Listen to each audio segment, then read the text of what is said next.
YCP Kovur నియోజకవర్గ శాసనసభ అభ్యర్థిగా నల్లపరెడ్డి ప్రసన్న కుమార్ రెడ్డి నామినేషన్ దాఖలు చేశారు. 11 గంటల 4 నిమిషాలకు తన నామినేషన్ ముహూర్తంను ఖరారు చేసుకున్న ఆయన 9 మంది సభ్యులతో రిటర్నింగ్ అధికారి సేతు మాధవ్కు 3 సెట్ల నామినేషన్ పత్రాలను అందజేశారు. ఎప్పుడు ఏ కార్యక్రమం చేసినా పెద్ద ఎత్తున జన సమీకరణ మేళతాళాలతో కార్యక్రమం చేపట్టే ప్రసన్న కుమార్ రెడ్డి ఎన్నికల్లో ప్రధాన ప్రక్రియ అయిన నామినేషన్ ప్రక్రియను సాధారణంగా ముగించడంపై స్థానిక ప్రజలు అనుమానం వ్యక్తం చేస్తున్నారు.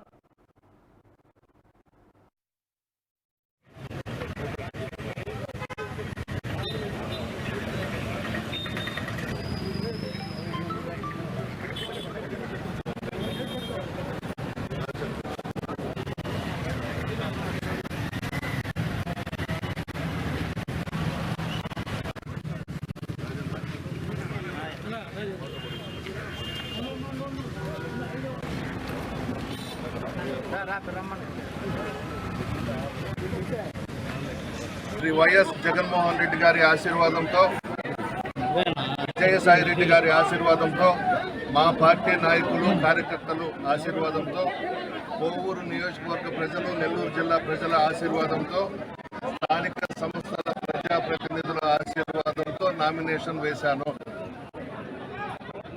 జగన్మోహన్ రెడ్డి గారు ముఖ్యమంత్రిగా ప్రమాణ స్వీకారం చేసిన తర్వాత పార్టీలకు అతీతంగా సంక్షేమ పథకాలు ఇవ్వడం జరిగింది.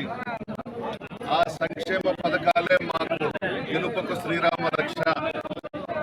2019లో మాది రాజకీయ కుటుంబమైన జగన్మోహన్ రెడ్డి గారి బొమ్మ పెట్టుకుని గెలిచాను. దాదాపు 40,000 వచ్చినాయి, 200 తక్కువ మెజార్టీ. ఈ తర్వాత మేమింకా సంక్షేమ పథకాలు ఎక్కువగా ఇచ్చాం. దాదాపు 3 నియోజకవర్గంలో 1000 కోట్ల దాకా సంక్షేమ పథకాలు ఇచ్చాం.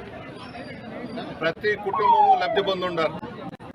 పార్టీలకు అతీతంగా ఇచ్చాం, కులాలకు అతీతంగా ఇచ్చాం, మతాలకు అతీతంగా ఇచ్చాం. రాజకీయాలే చెయ్యకుండా పేదలకు సంక్షేమ పథకాలు ఇచ్చాం. పేద ప్రజలందరూ కూడా జగన్మోహన్ రెడ్డి వైపు ఉన్నారు, ధనవంతులంతా కూడా చంద్రబాబు నాయుడు వైపు ఉన్నారు. ప్రజల ఆశీర్వాదంతో రాష్ట్ర